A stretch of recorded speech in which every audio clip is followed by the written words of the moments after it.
Alright, so I'm going to do a little quick review on the FonJoy Armored Batman from Batman vs. Superman. So, I know probably already seen some of the review videos out there, but here is obviously the McFarlane next to the FonJoy. Obviously a lot bulkier, blockier looking. It's not a bad figure. It's probably one of McFarlane's better figures that he's released. But obviously next to the FonJoy, it is night and day difference. I paid $35 for this one, about what, 23 after tax for this one. Take your pick. This one takes a little longer to get in, no big deal. Figured I'd just do a little bit of low lighting to show off, some of the detail instead of having it brightly lit in here. We'll move him off to the side.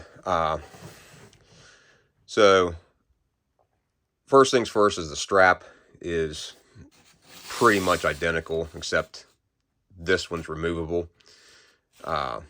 This one goes through the cape. This one actually has a hole cut into the cape. I'm not going to do an unboxing and all that type because, like I said, you've all seen the figure already on Instagram and whatever else. The mouthpiece, I want to say, sucks.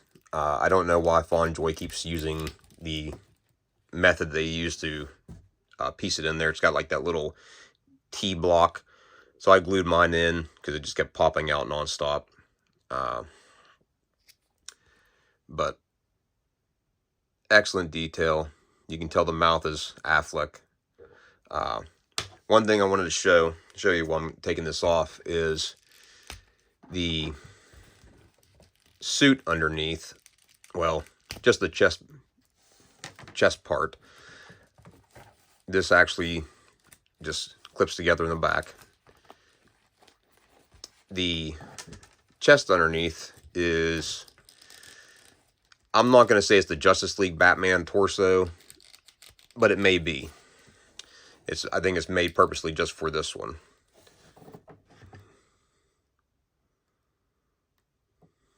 It's a little bit smaller in width, but I'm pretty sure it's the Justice League sculpt. But I guess you can see what he would look like without the chest armor, which looks a little goofy. Let me see here.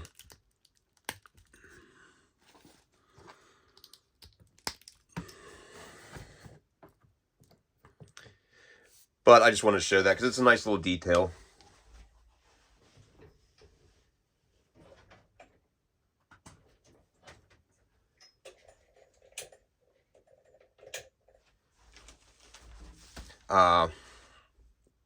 You can see the armor here, backside.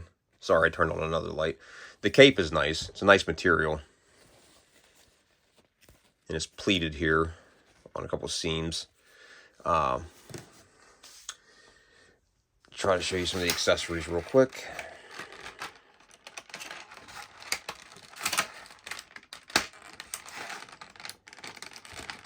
If I can open them. Just hold the tray up here. So you have multiple hands, specifically the ones with the thumbs up like this are for the spear.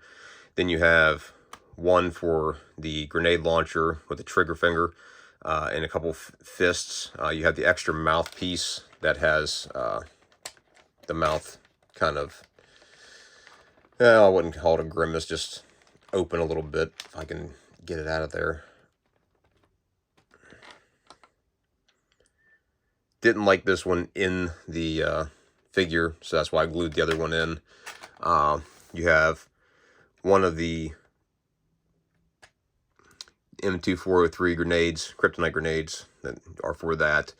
And then you have another one that actually, where it pops out and then releases the gas, and then you have the actual smoke grenade. And then you have your standard stand that came with the first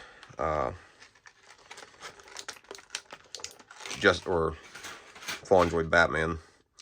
Then there's the grenade launcher. A little rubbery on the backside there, but not bad. It's better than what you get with the McFarlane, which is nothing. But I think the 2-pack might have had the grenade launcher. I can't remember. The bottom sides of the boots, night and day with McFarlane compared to FonJoy. No hinge on this one. You got very limited movement with the foot. The knee, as you can see, is limited. But you can adjust the knee if you want to move the lower half a little bit. You can see a little bit of movement there. Legs can pop down so you can get your full range of motion as much as you can with this bulky armor. Torso is probably the worst. You can look up like this, but not with the armor on. With that armor on, you're limited even more. You have a huge gap here, which kind of looks unsightly. You can't really move too far forward. That's it. Your shoulder pads are connected to the backside of the shoulder. So if you're going to paint your Batman, then just be aware of that. You have the Kryptonite Spear, which is miles better than the McFarlane because it's stiff and not rubbery goop. You also have his grappling gun here that he had when he was coming down from the ceiling after he kicked Superman through. Backside.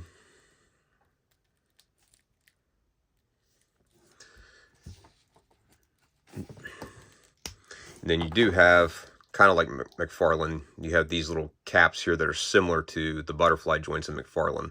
They just pop off and then you can paint away. Haven't decided whether I'm going to paint this because it looks fine. There are some ones I've seen on Instagram that are just absolutely phenomenal.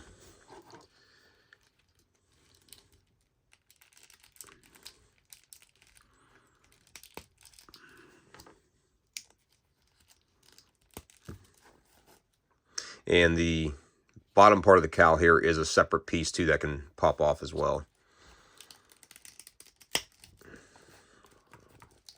But that's it. This is actually a good one. I've had a string of failures from FonJoy because I've had the Battinson, which if you watch that review, literally just keeps falling apart on screen. And then the Justice League Batman I got had a broken peg for the leg, which I just took out of the Battinson, put in there to make the figure complete. A little bit tedious to do, but I was able to do it because the pelvic regions have a little block in there that is screwed together, and that's where your two ball pegs come off of.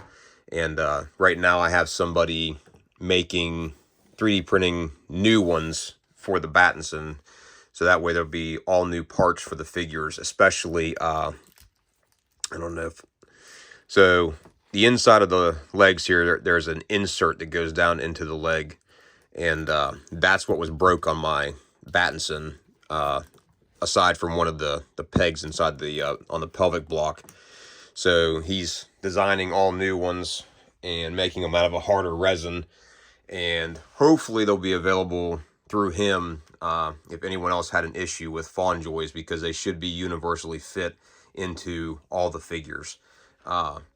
The socket in here was far harder to get out because there's a little rim on the inside here that it clicks into, but once it's in there it'll be perfect.